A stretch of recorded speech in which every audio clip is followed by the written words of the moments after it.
Imagine walking down one of the longest, straightest streets in central Paris. Shop signs in 5 languages, discount fabric stores, phone repair kiosks, the smell of food from a dozen different countries pressing in from every doorway, and realizing that you are standing on the oldest road in France. Not one of the oldest continuous royal route in the country, walked by every French king for 8 centuries on their way to be buried at Saint-Denis. And also, for the last 150 years, one of the most famous red light districts in Europe. Both things, same street, same stones. Start at the southern end, at the Porte Saint-Denis, stranded on its traffic island, stone slightly blackened by exhaust, mostly ignored by people rushing past on both sides. Look up. This arch was built in 1672 to commemorate Louis XIV's military victories, and it is larger than the Arc de Triomphe's original design specification. Louis XIV insisted on the scale. It was built to be seen from the Seine. Standing here in 1680, the proportions would have stopped you cold. But here's what the arch doesn't tell you. It replaced something. A genuine medieval gate had stood on this exact spot since the 13th century, the formal entry point for every royal funeral cortege heading north out of Paris. Louis XIV demolished a 400-year-old city gate to build a monument to himself on the same footprint. And what that medieval gate actually was, what ritual it anchored, what it meant to the people who passed through it, that's the part of this street that's been almost entirely erased. We'll get there. Walk north, past the arch, into the first stretch of the street proper. What you're seeing now, fabric shops, textile wholesalers, mannequins propped in doorways, the specific noise of a commercial street that never fully gentrified is, strangely, closer to what this street always was than almost any other block in Paris. Medieval Rue Saint-Denis was the commercial spine of the city, the densest, loudest, most crowded street in Paris. Butchers, drapers, money changers, apothecaries, the smell of tallow and sawdust and animal and human all compressed together. Every trade guild with a foothold here.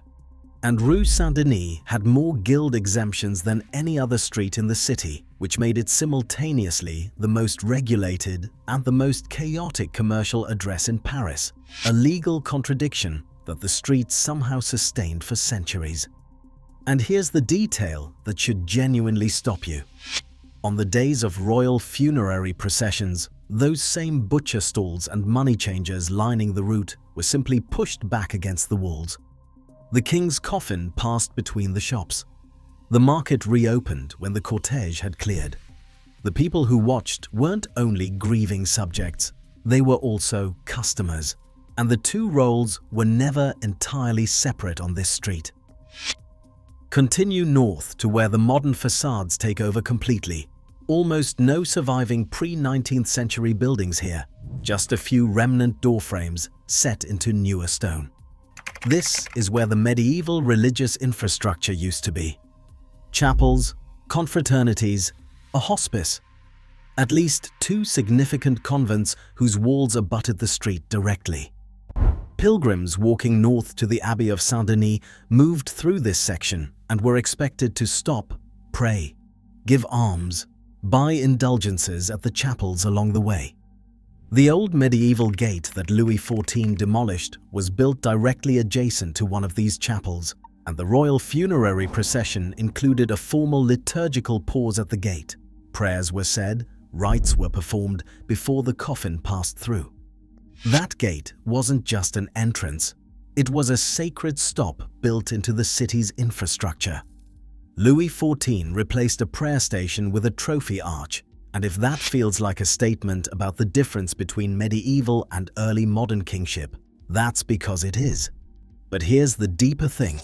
On this street, the pilgrimage traffic and the commercial traffic were inseparable by design. Pilgrim routes in medieval cities were deliberately threaded through market streets because the foot traffic benefited everyone. Rue Saint-Denis was engineered to be simultaneously sacred and commercial, and the tension between those two functions never resolved it just kept changing shape. Walk further north toward Boulevard Saint-Denis and look at the building facades, 3 and 4 stories, narrow plots, a few surviving 17th and 18th century faces mixed into the later construction. By the 1600s, this street had become one of the principal theatre streets in Paris. Not the official theatre, not the Comédie Française, but the popular theatre, the fair theatre, acrobats, puppeteers, and travelling companies performing in courtyards and converted ground-floor spaces. Molière's early troupes performed in venues on and immediately adjacent to this street before he received royal patronage. The street that carried royal coffins was also where French classical comedy found its first paying audiences, and those fair theatres were in constant legal conflict with the official royal theatres, which held monopolies on spoken dialogue. So the companies here responded by performing in mime, in song, in any form that technically wasn't theatre under the law, and produced, as a side effect, some of the most formally innovative performance work of the 17th century. Legal pressure created artistic invention. One of those converted ground-floor theatre spaces has a particular afterlife I want you to hold in mind. We'll come back to it. Reach the mid-section of the street now. Pharmacy. Move north, past Boulevard de Bonne Nouvelle, and notice how the character shifts. The fabric shops thin out. By the 1870s and the 1880s, Rue Saint-Denis had become one of the most visible sex work districts in Paris, openly operating on a major thoroughfare, not hidden, not contained. The reasons were structural. Haussmann's clearances had destroyed the cheaper housing stock in the surrounding medieval streets, pushing the most economically marginal residents onto the surviving main road. And here is the payoff. On that theatre space I mentioned, one of the converted ground-floor venues that had incubated fair theatre in the 17th century was, by the 1880s, operating as a different kind of entertainment venue entirely. The same physical logic that made these spaces work for performance, ground floor, street-facing, high-foot traffic, no fixed-use classification made them work for commercial sex. The street had recycled its own infrastructure across 2 centuries. French regulation of sex work in the 19th century required licensed establishments to be located away from churches and schools. Rue Saint-Denis, having lost most of its medieval religious infrastructure to revolutionary demolition and Haussmann clearance, technically qualified. The street's own history had removed its own regulatory obstacles. And the street that had outlasted royal ritual, guild law, theatre monopolies, revolution, and reconstruction survived this too, but only barely.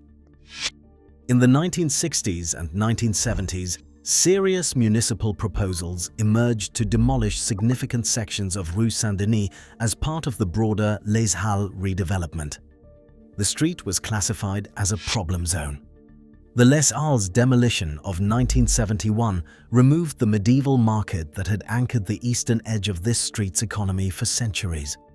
The street survived its neighbor's demolition, but lost the foot traffic that had fed it since the Middle Ages.